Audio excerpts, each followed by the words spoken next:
So ayan guys, ito yung part 2 natin guys, yung ating pagpapapalit ng Vietnam Dong. Sabi ko nga sa inyo dun sa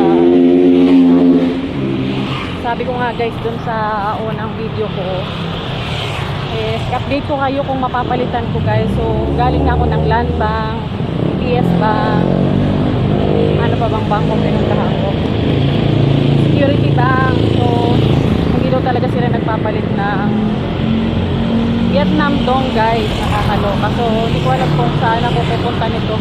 Kung pupuntahan pa ako isang bangko dito guys, pupuntahan pa ako isang bangko.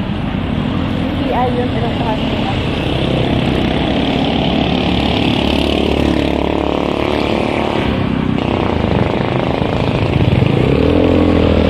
Hindi tayo sa kalsada ngayon guys, naglalakad. Meron pa ako isang bangko pupuntahan dito,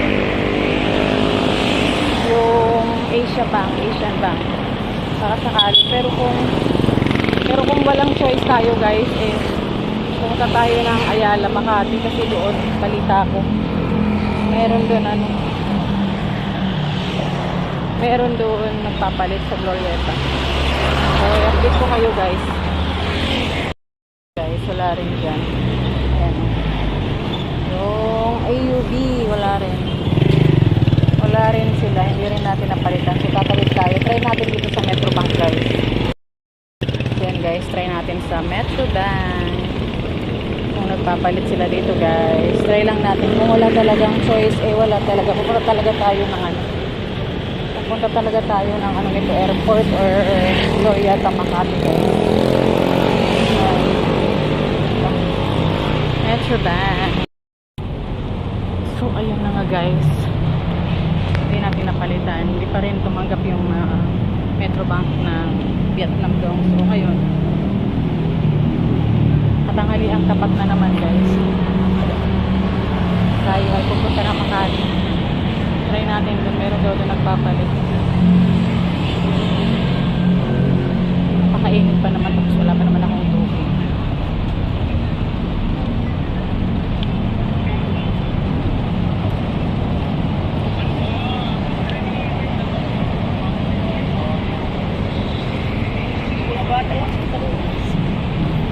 Ibang buhay yun sa Pinas guys.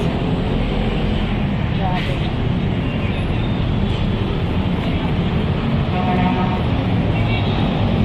Alam ko lang na ganito, din na sana ako nagdala ng Vietnam Dong kit. Ang hirap pala talagang palitan. So i-update ko kayo guys kung palitan natin sa Makati ha. So ayan guys, nandito na tayo sa Makati.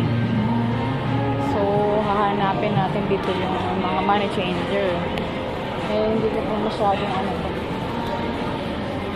pa masyadong kabisado pa dito sa One Ayala. So hanapin natin. Nagtanong ako sa security guard, sabi ano daw, nasa lower ground daw. So bababa tayo ng lower ground guys. So grabe, sobrang hirap ang pinagdadaanan ko dito sa pagpapalit ng Vietnam Dong na to.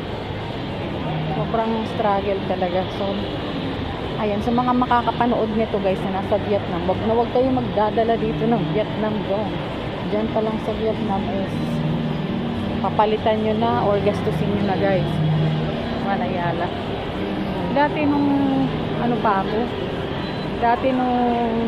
di pa ako maalis ng Vietnam, hindi pa to ganito ko dito, kadami ng mga shop. Pero ngayon parang punong-puno na guys. Nung pumupunta ako dito sa Makati dati bago ako malis, hindi pa ganito. Ngayon punong-puno na yung mga kainan nila. Magano na guys. So ayan, bababa tayo sa may lower ground. Dito mayroong elevator dito guys. So update ko kayo guys ha. So ayan guys, dito tayo sa may lower ground ng One Ayala. So dito ako sumasakay, pero guys, dito daw tayo, tatawid daw tayo dito, tapos baba din daw tayo sa may baba. So yun ang puro ni Kuya Guard. Ayan guys, pasok daw tayo dito sa kabilang building, and baba tayo sa may lower ground, nandun daw sa may baba ng bongga. So ayan guys, pasok daw tayo dito and baba tayo sa may baba. Bababa daw tayo dito. Hindi ko masyadong kabisado dito sa Manayala guys.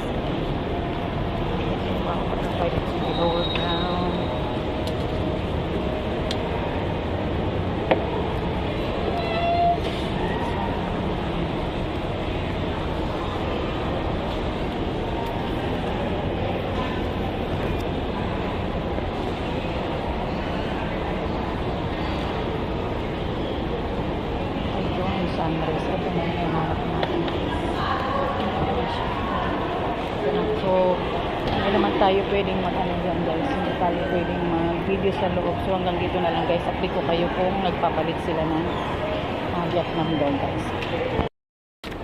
So, ayan guys. Napalitan natin yung ating Vietnam doon. Finally! Yan doon sa may sunrise. Hindi siya nagpapalit dito sa may sunrise na yan. Sunrise. Hindi siya nagpapalit guys. So, sa mga pupunta po dito, ayan, dito po ako nakapagpapalit guys. Sa 4. Ayan. Diyan ako nakapagpapalit guys sa kanila. So, ayan guys, sa mga, yun, meron pala nagpapalit. Grabe, ang hirap po dito guys. So, ayan, punta kayo dito sa may One Ayala, dito sa may lower ground guys. Katabi siya ng Sarabia and Nanyang guys, ng mga restaurant and Midas. Ayan guys, dito. Yan yung location. Ayan guys, diyan ako nakapagpapalit at medyo mataas-taas yung palit niya. 2-2 guys yung palit niya.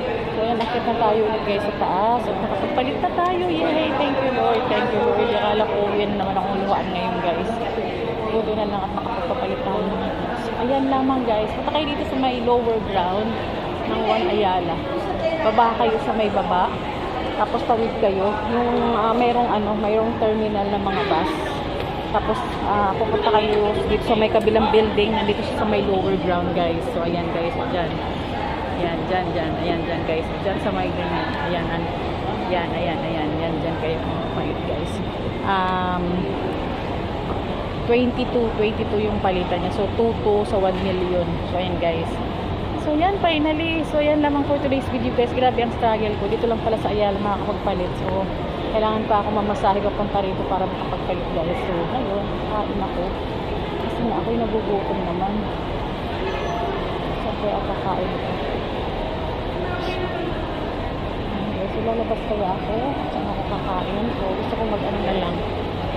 Gusto ko na lang mag-Jollibee na lang. Kakaloka naman. So, dito tayo guys. So, maraming salamat guys sa mga nanood na aking video na to hanggang ganito dito sa part na to na tayo, napakahirap talaga guys. Uwi ka na lang dito, mahirapan ka magpapalit. Yan lang naman, yan na lang yung pera ko guys na natitira na nakuha ko sa Vietnam. So ayan, finally nakakuha tayo ng pera. Ayan, so thank you so much sa inyo lahat guys. See you again sa aking mga susunod na mga vlogs dito sa Pinas na guys. Una tayo sa Vietnam and sa aking mga live stream.